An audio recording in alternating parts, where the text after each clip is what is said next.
I am here today to talk about the National Survey of Gambling Attitudes and Gambling Experiences. And this is a survey that was first taken in November of 2018. And when we took that survey, it was, I believe, the largest survey of gambling, relating to gambling ever taken in the United States, if not the world. Our 2018 total sample size wound up at about 28,000 responses. And that was because we were able to obtain for that survey a representative sample for every one of the 50 states, plus the District of Columbia. If you wanted to know about gambling in Alaska, we can tell you. Unfortunately, when we took the survey again in 2021, this past April, we did not have quite as large a funding source as we did in 2018, and therefore we were not able to replicate the state surveys, but we were able to replicate the national sample in slightly smaller. The 2018 survey had 3,000 national responses. This one has 2,000, which still makes for a relatively large survey. And the survey was designed in 2018 to give us a pre-expansion of sports betting sample and data for the country. At the time that we took the survey, the Supreme Court decision had come down, and states had begun discussing legalization of sports betting, but at that time there were only 2 states that had it. Nevada was one, New Jersey was the other. And come April of 2021, we thought it would be advisable to now let's replicate the survey, or at least mostly replicate the survey. A few of the questions changed, and see what's happened since states started tripping over each other to legalize sports betting. Survey includes questions about gambling participation. What kinds of gambling do people do? And a lot of questions specifically on both traditional sports betting and fantasy sports betting. We asked about problematic behavior, saying that it was not a problem gambling prevalence survey. We did not ask a full prevalence instrument for a variety of reasons, the single biggest one being that no one has yet convinced me that it can be done reliably done using the survey technology that's now available to us. When phone samples, which was where the survey instruments, the prevalence instruments, were validated, are now extremely difficult to do with any sort of reliability at anything resembling a reasonable cost. And the methodology has not been validated for online samples, which is what we had to use, which is what we used in this case. And in fact, when it has been attempted, it has spectacularly crashed and burned. So we asked about some indicators of problematic behavior. We did not take a full prevalence study. We also asked some questions about positive play, which is sort of the opposite of a prevalence study. It explores what types of affirmative actions people are doing to keep their gambling reasonably safe. And we asked about the general public's opinions about problem gambling and their beliefs about problem gambling, whether they gambled or not, and we'll see some of those questions. And for the most part, we were able to keep the questions the same from one survey to the next. And I have to mention this was funded this time by a very generous grant from the Entain Foundation. The Entain Foundation, however, had no input into the survey design, the questions, or this presentation, and actually so far have not seen the results of the survey to my knowledge. The key questions that we were attempting to answer this time around. First, has the popularity of gambling changed in the 2.5 years since the first survey was taken? Second, what types of gambling have become more or less popular in that 2.5 years? Third, what's the effect of restricting gambling or legalizing gambling? particularly as it relates to sports betting, as legalization has become more and more common around the country. What's happened to sports betting? What's been the effect of the pandemic? That was something we certainly did not foresee when we first took the sample in 2018, but has turned out to be a very, very major factor. And we had some discussion of that earlier this morning about how that has affected gambling. How has legalizing sports betting affected gambling behavior? Are more people gambling online in the past 2.5 years? I will issue a little bit of a spoiler right here to say that I think that is what I think has become the most significant change in gambling in the United States. Is there a relationship between risky investing and risky gambling? And again, we had some discussion of that earlier this morning. And I will again give a spoiler. The answer is yes. And who is at the highest risk for gambling problems? And finally, does the public understand or stigmatize problem gambling? Another spoiler alert, the answers to those questions are no and yes. So let's start with the first question. Has the popularity of gambling changed? And the answer is overall, no, not very much. If we look here at the frequency of gambling, the number of weekly gamblers in the U.S., 27% this time around, 24% last time around. That's certainly within the range, with a margin of error of the sample. So people really became no more or no less likely to gamble in April 2021 than they did in November of 2018. Here's, however, something of a change. If we look at the number of activities that people gambled on, and we did not ask them, did they gamble, because that's a very bad question to ask. We did ask them, did you buy a lottery ticket? Did you go to a casino? Did you make a sports bet, etc.? And we asked about, it wound up being, I want to say 14 different activities. I'm not remembering the exact number. And you see that, again, the number of non-gamblers really didn't change very much. However, in 2018, there were a lot more people saying, oh, they only bet on one thing. And by the way, when they said they only bet on one thing, that was almost always the lottery. A lot of people who bought the occasional lottery ticket and did nothing else. However, when we get to 2021, the number of people only gambling on one thing dropped. It was cut in almost about half. Look where the change was, though. The number of people who said they were gambling on 11 different activities or more went from 9% in 2018. Come on, pointer, there it is, to 20%. More than doubled in 2.5 years. Why would that be? Well, we'll see. I'll give you 3 words: pandemic and online gambling. What types of gambling have become more or less popular? Very little change in lottery play.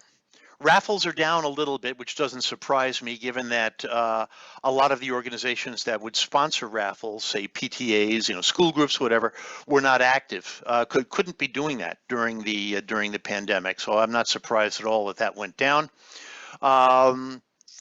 Spending money on a casino, the number actually stayed about the same, which surprised me given the length of time that casinos were shut down. Likewise, gaming machines. About the same. Card game gambling, no significant change. Pull tabs, probably not a statistically significant change, again, which is again surprising given that the bars were shut down for some of that time. Bingo was up.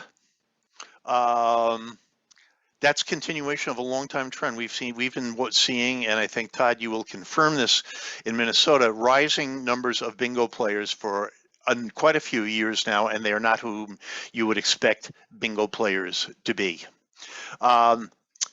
Sports betting, that went from 20% of the population, the adult population, in 2018 to 26% in 2021.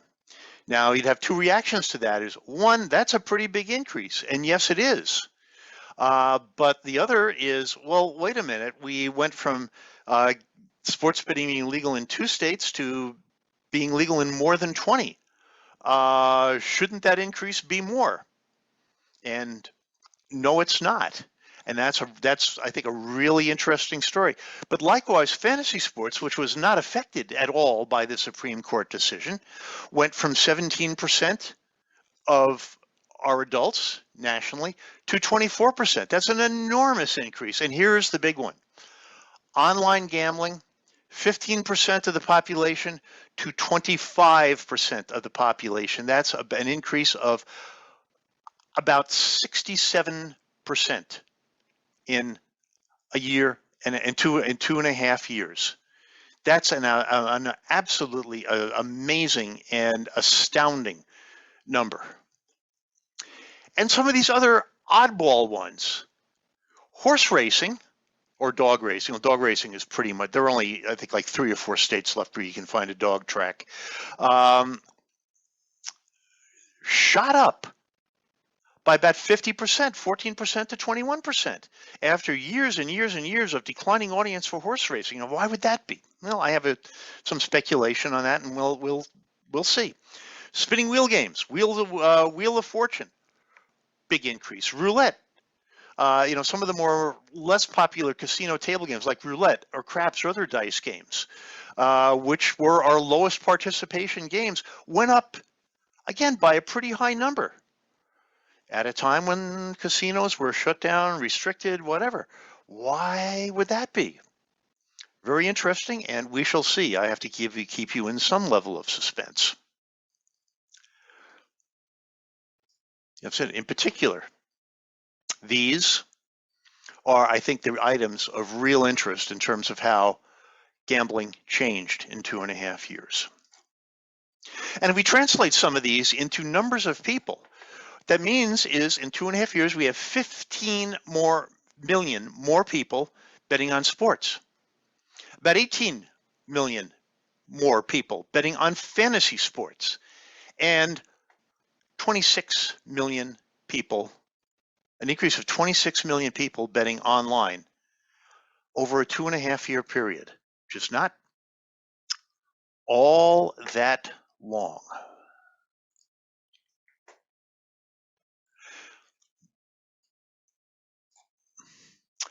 So what's happened? What was the effect of legalizing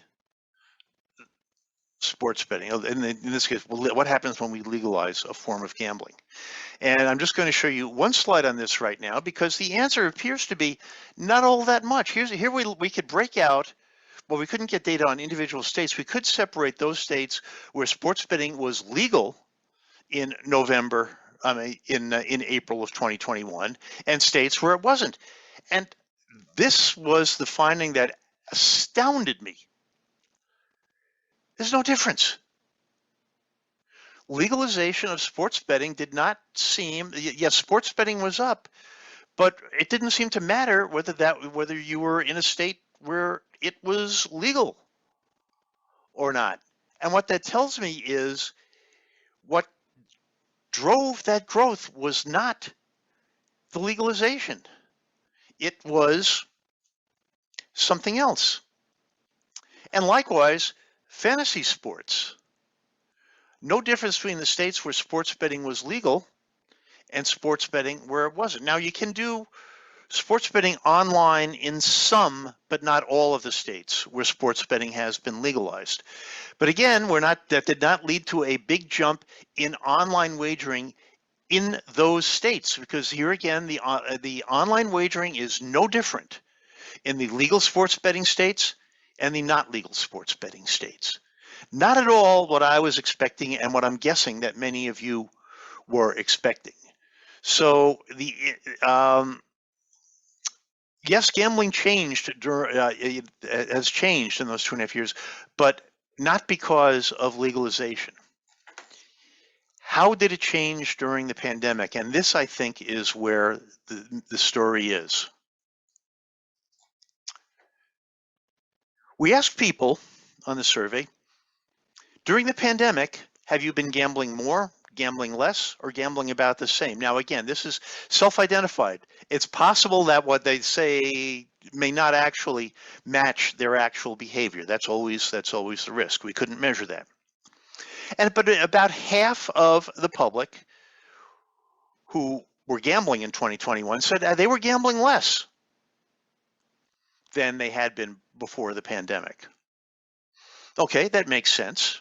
Some of the venues were closed. You weren't traveling as much. You weren't making as many trips to the gas station or the convenience store to buy lottery tickets.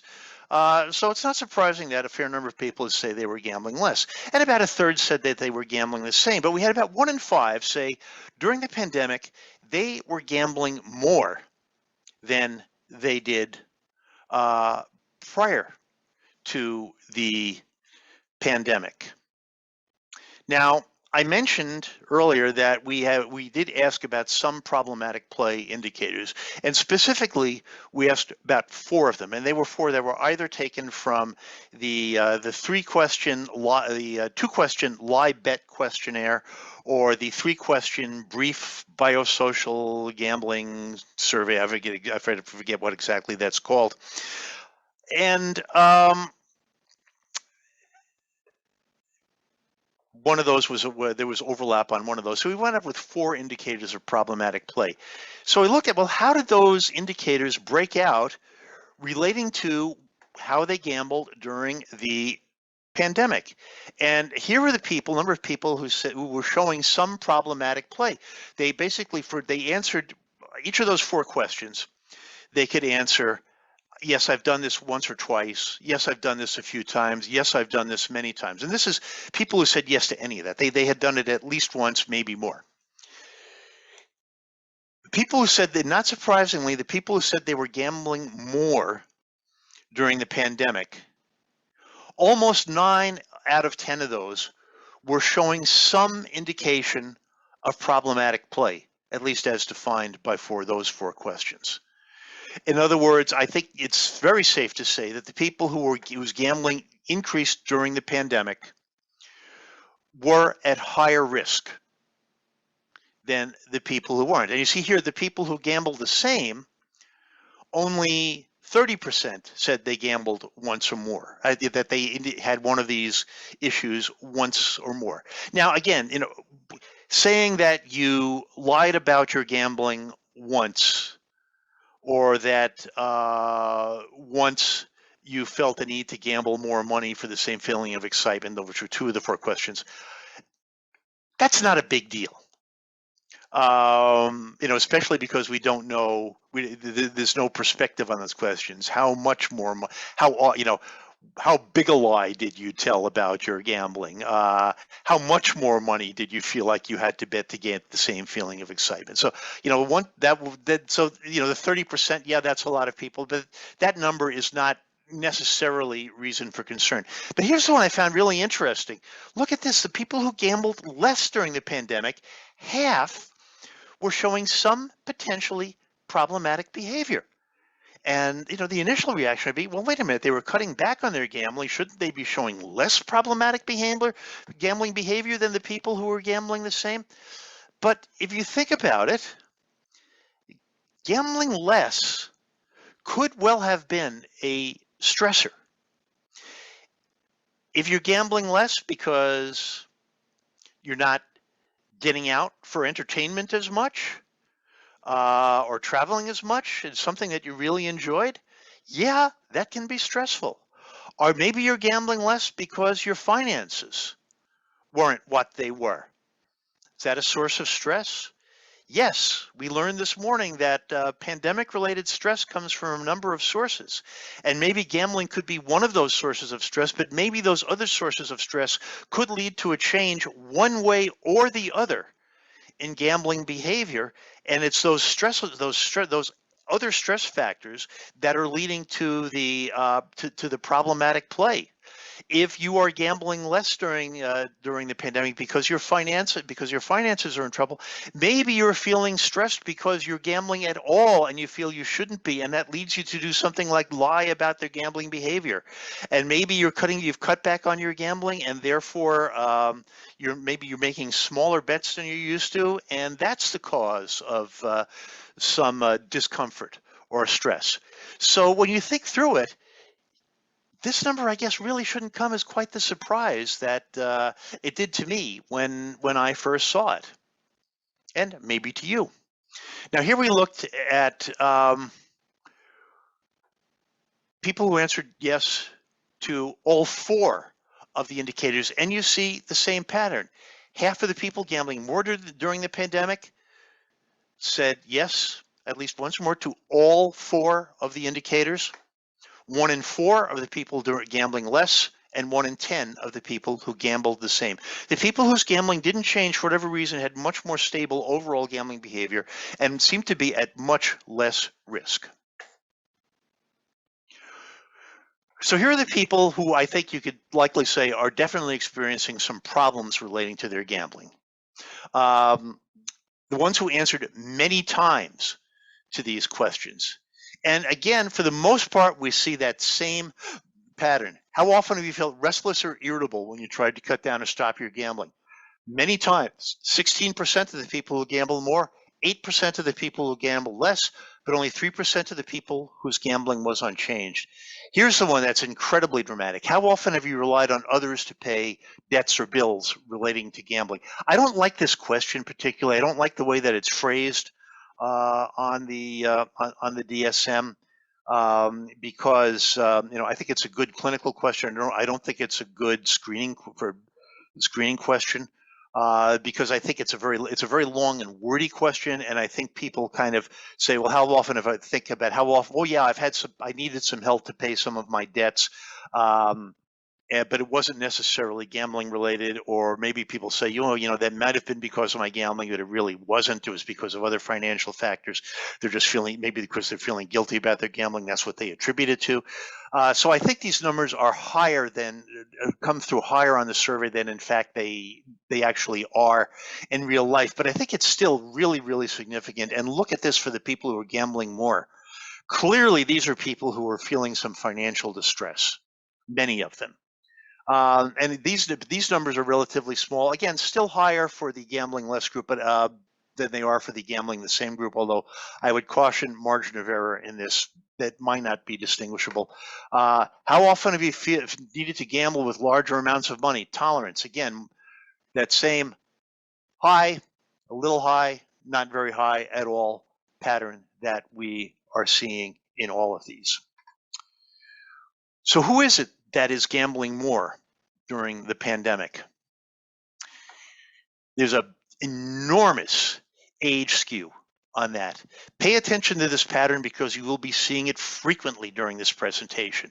How in increasing play, it was people under the age of 45, and then a big decrease from 45 to 54, and then an enormous decrease from age 55 on up. And it's not that people age 55 on up don't gamble, they do. But their gambling during the pandemic didn't change. Why? I can only speculate. I think it's very possible that people over particularly over the age of 45 are more financially secure than people in our younger age groups, and therefore we're experiencing less pandemic-related stress, and therefore we're less likely to gamble problematically. That's entirely possible. But as I said, again, that's just speculation. Okay, what's been the effect of legalizing sports betting? A quick change in topics here. I mentioned before, we saw no difference in sports betting between the states where it's legal and the states where it's not. We saw no difference. Likewise, we saw, again, no difference in fantasy sports, which you think maybe the people in states where, which tells me that fantasy sports was not a substitute for traditional sports betting in states where you couldn't do it. And it's also not an indication of which states you can do it in legally online. One place we did see a little bit of a change, though, so when we look at the frequency of sports betting, the people who were in states where sports betting, and somehow the legend got left off this chart. Well, no, they didn't. I'm sorry, I take that back. The legend's right there. But the people in states where sports betting is legal are more likely, but not by an enormous margin, to bet more frequently than people in the states where it's not. Again, these are just the people who did gamble on sports. But if you add these two up, the people gambling casually, less than once a month, there is a 11% gap if you add these two up between the legal states and the non-legal states. Now, I think that's not surprising. I think because a lot of the sports betting for people in states where it's not legal comes with the occasional trip to Vegas. Particularly when you talk about a state like California, where it's 4 hours to drive from LA to Vegas, 4 very boring hours, I might add, having done that. That they're not going to be going weekly or a couple of times a month necessarily. So I guess that is that might not be a terrible surprise given the way that some folks are betting. But again, I think that's really the one indication I see of some effect of people gambling on sports. Those who are doing it are slightly more likely to be gambling more frequently. What about the types of bets that they're making? There is no difference between legal and non-legal. We have 3 types of bets. Single bets on the outcome of a game, that's the thing you all know. Packers over Vikings, Vikings over Packers. The prop bets, bets on events within a game, where during the game you can make a bet on how many field goals is a team going to attempt, or will the next play be a pass or a run? It has a lot to do with keeping a blowout game interesting for a bettor. And this is one where I think there has been some fear that with legalization and particularly where it's done online, that the prop bets, which are, I think without a doubt, a more riskier form of betting than outcome betting, might take off and become more popular. No indication of that. And then parlay bets, which are not terribly popular. That's where you bet on not just one outcome, but where you're betting on a whole slate of games. You're trying to pick all like the outcome of if you get the winner or loser of every game, NFL game on a weekend, right, you win a very large amount of money. It's kind of the Powerball of sports betting, and you win lesser amounts of money as you get fewer and fewer of those games, right? And it's not terribly popular overall. And again, no difference in legal or non-legal states there. Where do you make your bets? Social bets, online bets, sports books, brick and mortar, or do you go to a bookie? Almost no difference again between legal states and non-legal states. And by the way, the social, it said, well, okay, a lot of these people, they're just betting socially. That's not likely to be a big deal. But if I run a correlation on this, almost all of the people who are betting socially are betting on one of these other forms, doing one of these other forms of sports betting too. So it's not like here are the casual sports bettors and here are the serious sports bettors. These are very heavily the same people. And then the size of the wager. Again, very little difference that we see. It's not like the people, if anything, there's maybe a little bit of a tendency for the people in the states without legalized sports betting. Maybe they're not doing this frequently, but when they do, they bet a little bit more money. But it's only a little bit. There's very, very little difference there. So we've seen very little, not that big a difference in behavior in states where it's been legalized. How about problematic activity? Again, very, very little difference. Here we're looking at the percentage of people answering many times, and you say, okay, well, there's this difference in feeling restless or irritable when trying to quit or cut down. But that's, again, that's within our margin of error on these questions. We cannot see any difference in problem that legalization has led to problematic behavior. We have no evidence of that happening whatsoever. And I think that was the worst fear of legalizing sports betting, is it would lead to this to a substantial increase in problematic play. It does not appear to be happening, although I would qualify that with the word yet. Sports betting in many of the states is still very new, and we have to see how that plays out over a longer period of time. Likewise, who are the ones that were gambling on have multiple problematic activities? No difference. One of the positive play questions that we asked, and this is, I think, the big one here. I felt in control of my gambling. No difference between legalized states and non-legalized states. So, the argument has been made that by legalizing sports gambling, we will be driving people away from these very risky, dangerous offshore sites to a place where we can monitor it. And that may be true, except that most state laws haven't really addressed problematic gambling, have not addressed problem gambling seriously. But that has not happened. Likewise, that by prohibiting sports betting in our state, we are protecting people from problematic gambling behavior. There is absolutely no evidence that that is the case either. And so I think that you can make, there are very definitely reasons to argue for or against legalizing sports betting. I don't think problematic play is one of them either way. Now, as I mentioned before, I think the most significant thing to happen is the growth in online gambling. What's happened to online gambling? Well, look at this. What are people gambling on online in 2021 versus 2018? Well, yeah, there is some increase in online sports betting. Actually, a little bit of a decrease in fantasy sports betting, although again, I'd caution margin of error on that. Poker, a little bit more, not that big a change. But where we're seeing some differences in, I think, some very interesting things. Table games, online blackjack, online roulette, online craps, online spinning wheel games, bingo, a lot more online bingo play. Maybe that's a substitute for the bingo halls being closed for a while. Online raffles, about the same, I'd say. Esports, which is basically betting on the outcomes of video games. Dramatic increase in that. Now, that's not surprising given the skyrocketing popularity of esports nationally. In fact, when I showed this to a inside source I have in the esports business, the response was, that's all that it increased. They expected that to be much, much greater. This is the amazing one, horse racing. 13% of people who bet online were betting on a horse race in 2018, and that went to 21% in 2021.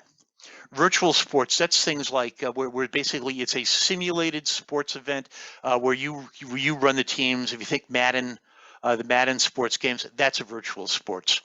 Now, so what happened here, where you look at where the big increases are, these are also the things where we saw the big increases in gambling overall. Remember, we saw this very surprising increase in horse racing following years of decline. It's because more people were betting on horse races online. Remember, online we saw that for overall, we saw more people playing craps, playing roulette. It's because people were doing it online. What happens? You go online, you say, oh, online casino, maybe I'll take a look at a poker game or something. Oh, look at this. I can play craps too. I'll give that a try. Or maybe something like blackjack as well. Now I'll try, give online blackjack a try. Why? Well, there's a big intimidation factor in trying some of those games at a live venue for the first time. You walk up to a craps table and there's all this different vocabulary surrounding craps or roulette. You're really afraid of looking stupid when you try it for the first time. Doing that for the first time in an online setting when nobody's standing over your shoulder watching you is seems to be a much safer thing to do.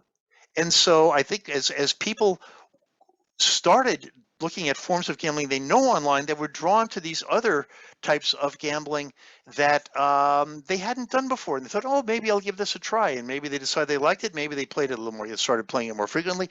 We don't know. Horse racing is something where, there were tracks where you could that continue to run horse races, even though there could be no spectators in attendance. Why would that be? Because of the online, because of the simulcasting, which, by the way, is perfectly legal throughout the U.S. In the U.S. In Minnesota, even though online gambling is not legalized, you can legally bet on a horse race because federal legislation preempts the state prohibition. You just can't bet on a horse race taking place in Minnesota online, which made for Canterbury was running and running aces. They were running races even though nobody in Minnesota could bet on them, which was it was just for out of state online bettors. Who's getting gambling online? Again, here we see this pattern. It's the young adults, people under the age of 45.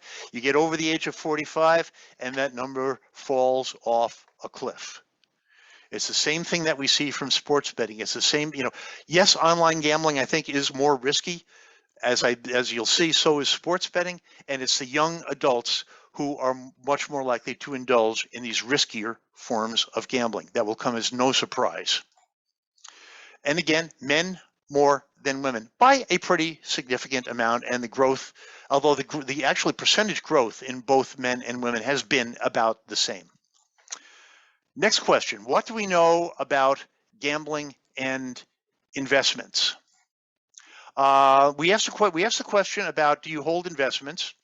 And about a third of the population said yes. And then we asked, how regularly, if you do, how regularly do you trade? And we had about 20%, 1 in 5 saying weekly or more often. Now that's where there's going to be problematic behavior. That is probably where it's going to be.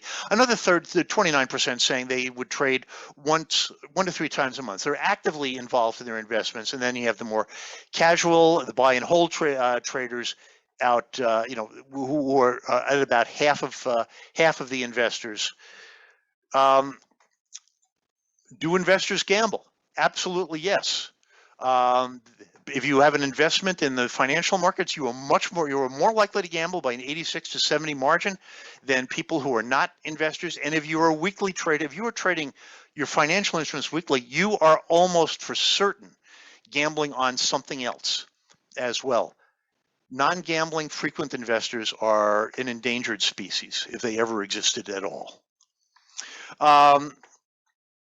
And those frequent traders, look how much more likely they are to be gambling on lots of activities.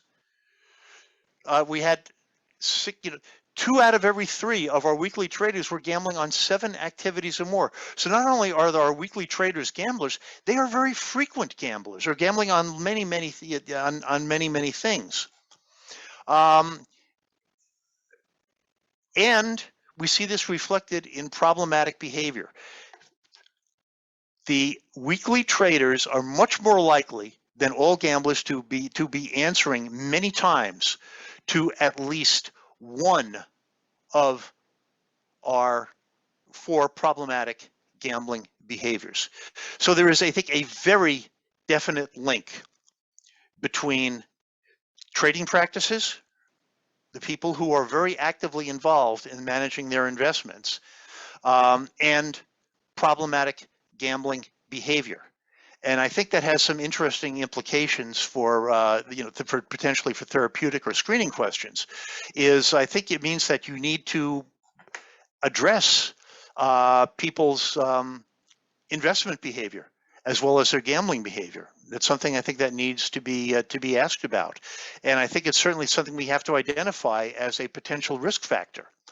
We look here at the specific items, and we see the difference as the investment frequency goes up, so does problematic gambling behavior. And this is not gambling behavior relating to investments. This is gambling behavior related to traditional forms of gambling. Who's at the greatest risk of gambling problems? And I need to wrap this up quickly so I don't totally shortchange Todd on time. He's used to it though. Income doesn't seem to have very much to do with it. Who is it? Young adults. And look how this changed. This was true in 2018, where the people, this is where you want to see us at high levels. This is the people showing no problematic behavior.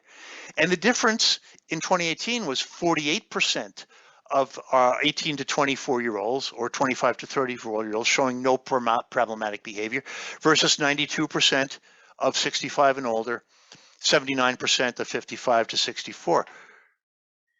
2021, this dropped down here to 24%. We had only 1 in 4 of 18 to 24-year-olds were showing no problematic play in 2021.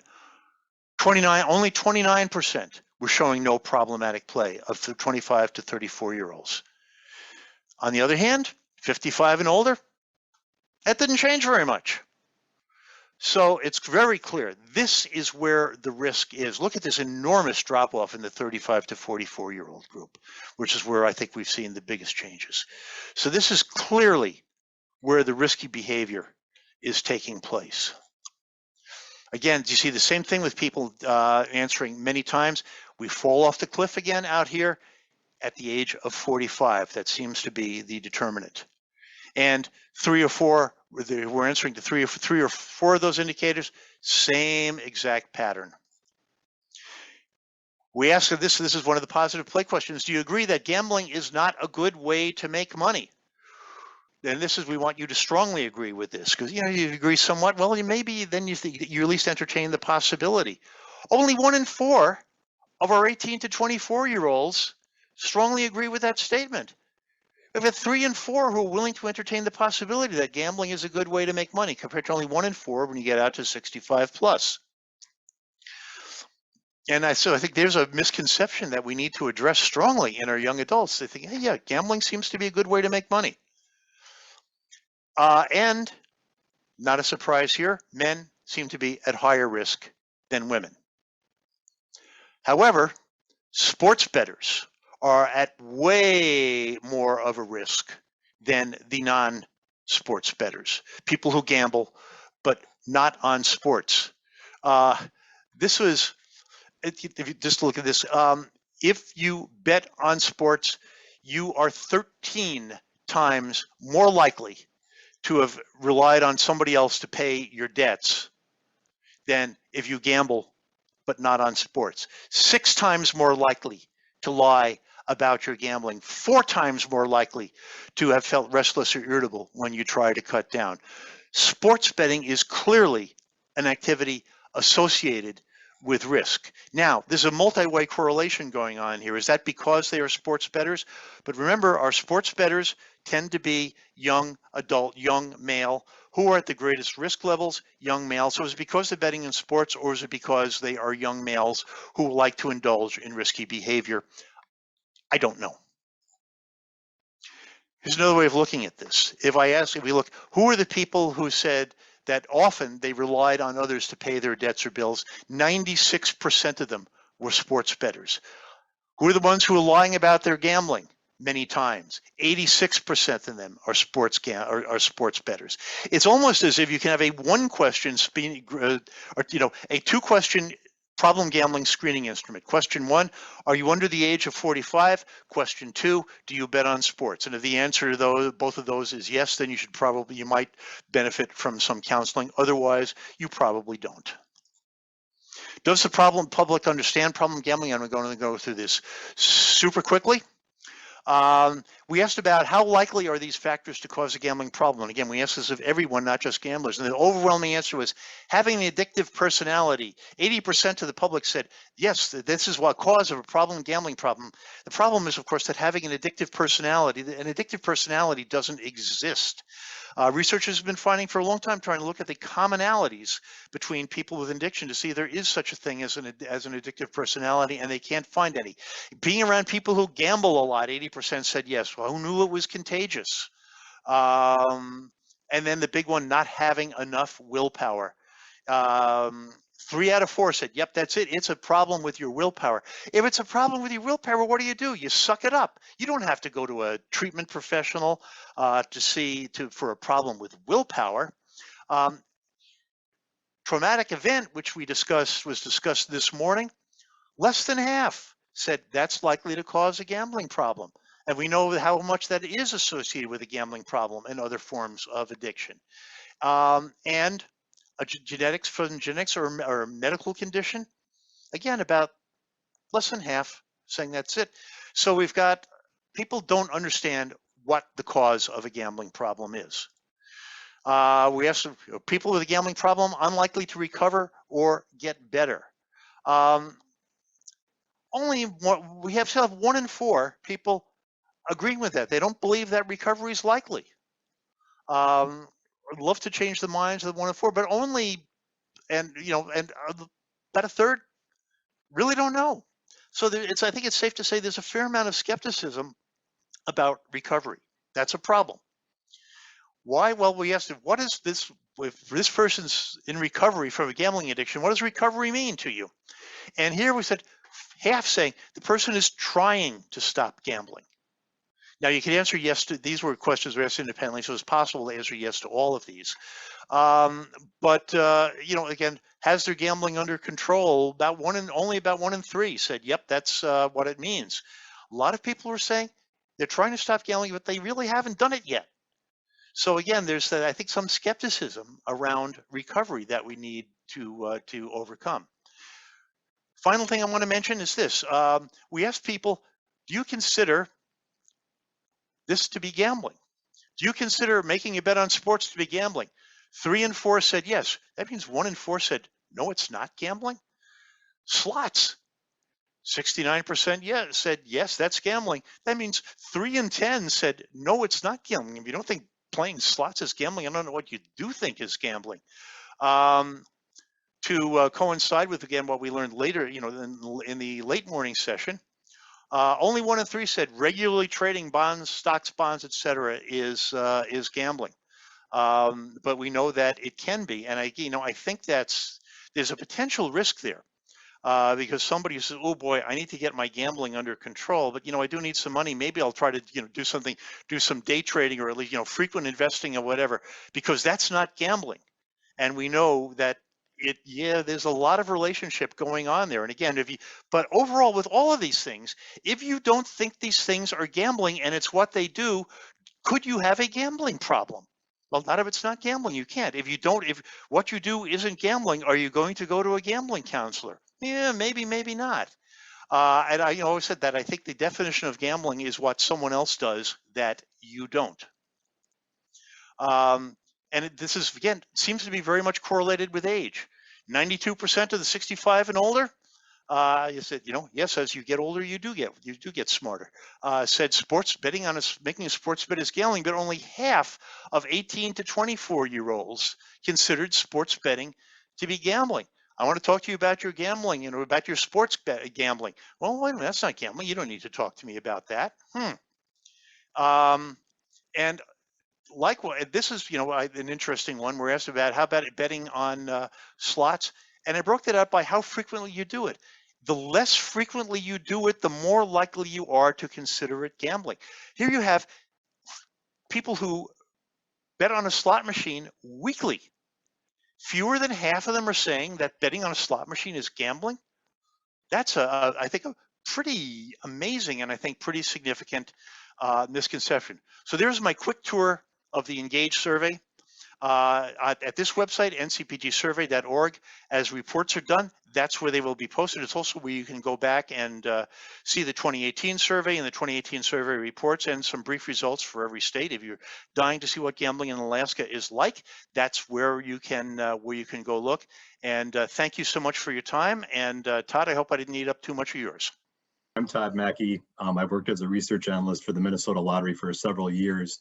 And I've got some very similar questions that we did on a survey with St. Cloud State University to share with you all today. And so I've got about 10 minutes or maybe 10 slides in my PowerPoint deck here. So to walk through those, let's see how they kind of compare to the national level data. So the survey methodology is mixed mode. We use both the phone and the internet. And the internet, we've done this for the past couple of years, and it's a postcard to a US mail address here in Minnesota with an invitation to complete a survey online. So that's what we're calling the internet portion there. And our target audience is Minnesota adults. And it's really a partnership between the lottery and the St. Cloud State University Survey Center.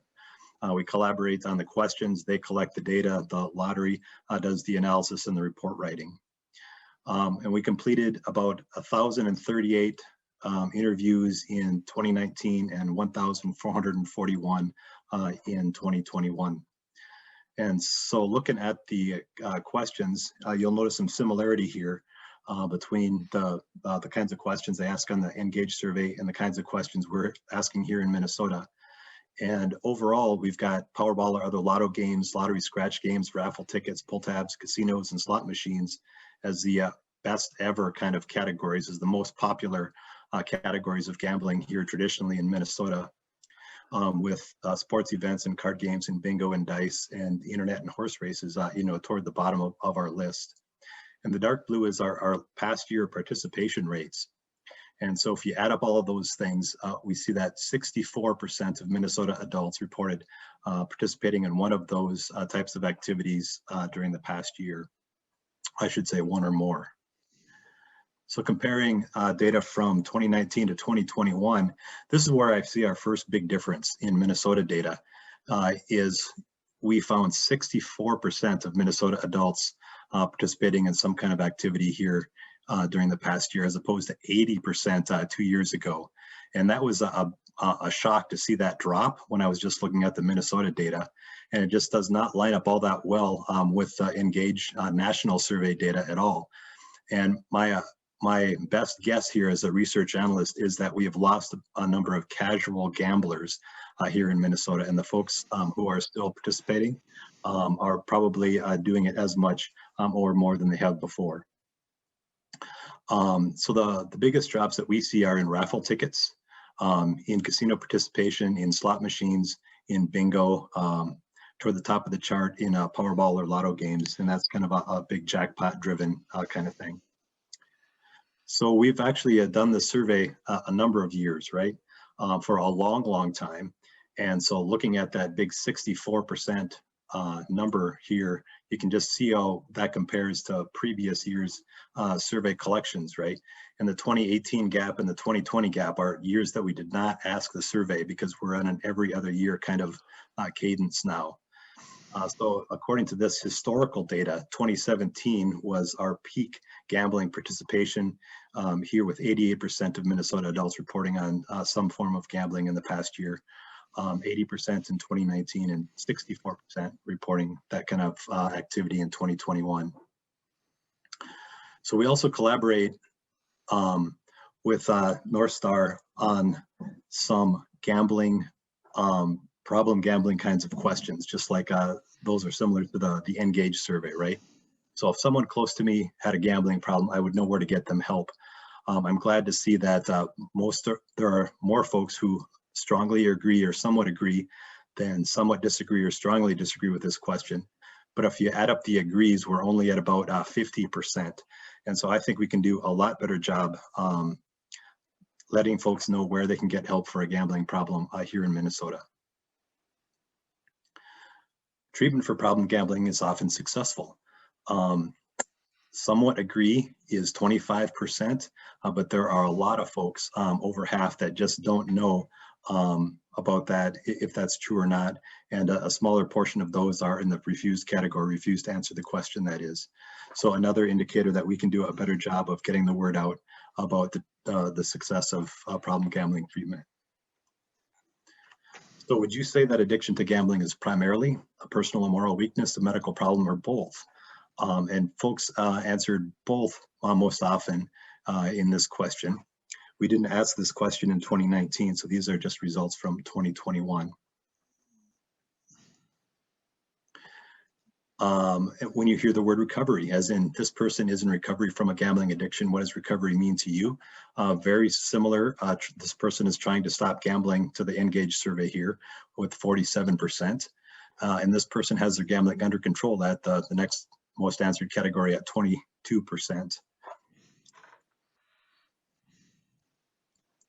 And guess what? That is a super short presentation.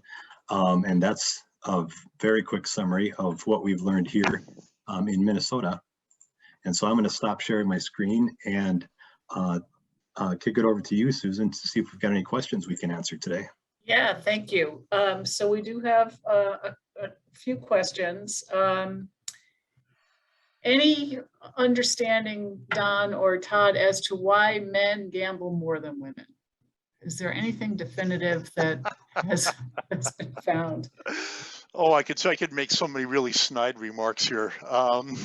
But yeah, I mean, and that's nothing new. That's, I think, Todd, that goes back all the way to the, we've seen it all the way through to the first of the St. Cloud lottery surveys, 1993. I think you could end, the same thing would be why are men more likely to drink to excess than women? Why are men more likely to drive stupidly than women? For blame it on whatever you want, but men are just more likely to indulge in risky behavior in general. And so why should gambling be any different? Okay. What about esports? Now, that was not necessarily specifically asked in the NGAGE study, correct? I mean, we talked about sports betting. Yes, it was. What was esports included? Yes, it was. Okay. When we asked what kind of sports did you bet on, we asked about esports, and then we also asked it about what kinds of betting you're doing online. Okay. And another question here is that the people playing Candy Crush and other games online, do they think Candy Crush is gambling, or do they equate Candy Crush to the slot machine? I have no idea. I mean, I can guess, but it would just be guessing. We did not ask anything about that. Okay. That was one thing, because we had to limit the length of the survey. The whole social gaming, social gaming for money is something we really were not able to get into at all. Susan, I can jump in here too and say that there's a big difference in the Minnesota data versus the NGAGE national data when it comes to online betting in general. Yeah. Because the national survey picked up on a lot more online behavior that we just did not see here in Minnesota. And I think that is partly attributed to a difference in the question that we asked. In Minnesota, it was, did you use the internet to gamble in any of the above? As opposed to the longer question on the NGAGE survey. And so in Minnesota, we have not explored Candy Crush or other types of those social games or gaming even at all, just stuck to the traditional more gambling activities. Yeah, I think Todd, you're right. Those questions were asked were asked pretty differently. We asked first on the NGAGE survey. We asked, did you gamble online? And then if you answered to that, your answer to that was, did you make a wager online? Because I like to stay away from the word gambling. It's a little too emotionally charged. And then if they said yes, then we asked them about specific activities where it sounds like you constrained the activities at the beginning. I'm not sure which is the better way to ask it. I can make an argument for them both. Yeah, well, we could get into some definitely like a data collection mechanisms and questions, but I'm not sure our whole audience is going to appreciate that conversation. Let's do a total research geek out here and watch the numbers just plummet. By the way, one thing I did just take a look at. We did ask the question on NGAGE about if somebody close to me had a gambling problem, I would know where to get them help. And our number. Our agreement with that statement nationally was 45%. What was the Minnesota number that you had there? Hold on, let me look that up.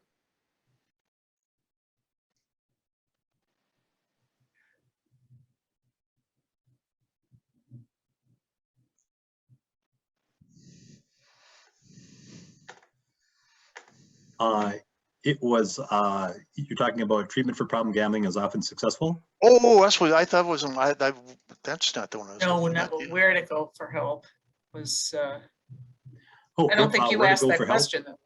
Yeah. Yep, I was on the wrong slide. Sorry about that. So if someone close to me had a gambling problem, I would know where to get them help. Yeah. 21% strongly agree, 36% somewhat agree. So you add those together, you get 57%. Okay, so that's high. That's higher in Minnesota than it was nationally, which is a good thing. However, my qualifier on that is that there are, that there are places where nationally where there are no services available. Way Right. too many. Right. Yeah, and my counterpoint would be there's still a big gap between yes, I know where to get them help, and no, I don't know at all. Yeah, and we don't know if where they would get help is actually the place where they should be getting help. Don, somebody asked if there's demographic data that was asked in either one of these surveys. So income, race, religion, education, Yes. et cetera. Okay. Religion, no. Race on the national survey, yes.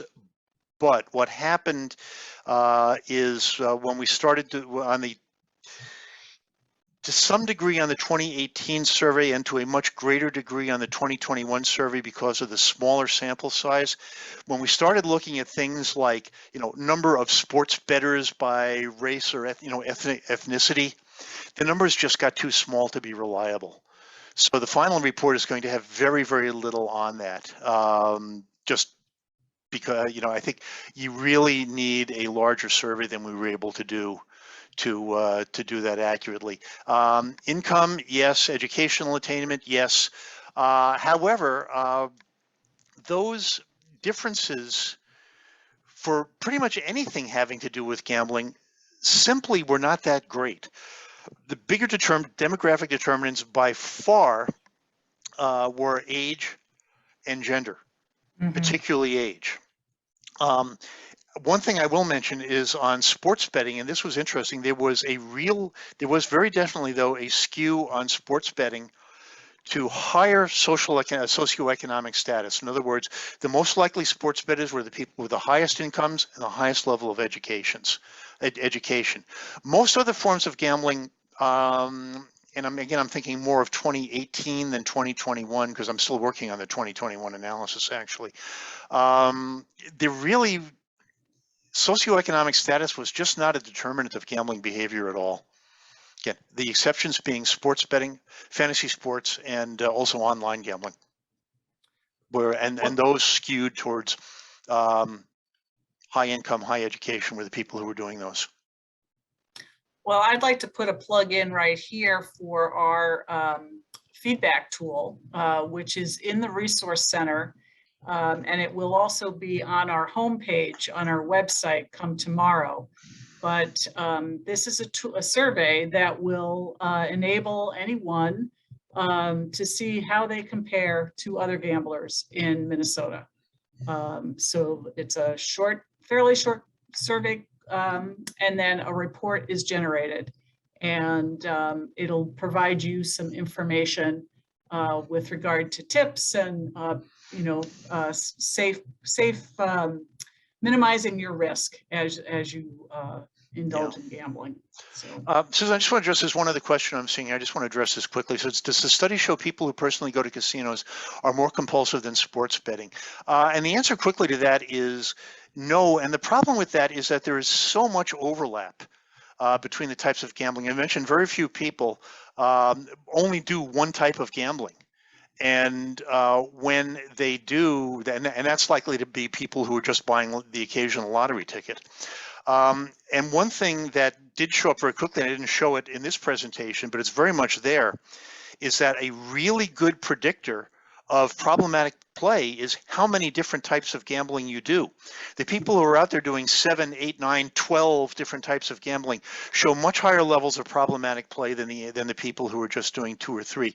So it seems like it's not the not the specific form of gambling that you are doing, it's your overall gambling involvement. And that does seem to contradict what I said earlier about sports betting being an indication of risk. But sports bettors also gamble on lots of other things. So there's my third question on the quick screener. How many different types of gambling do you do? And if it's yes, and one of them sports, and you're under the age of 45, there's a treatment program for you.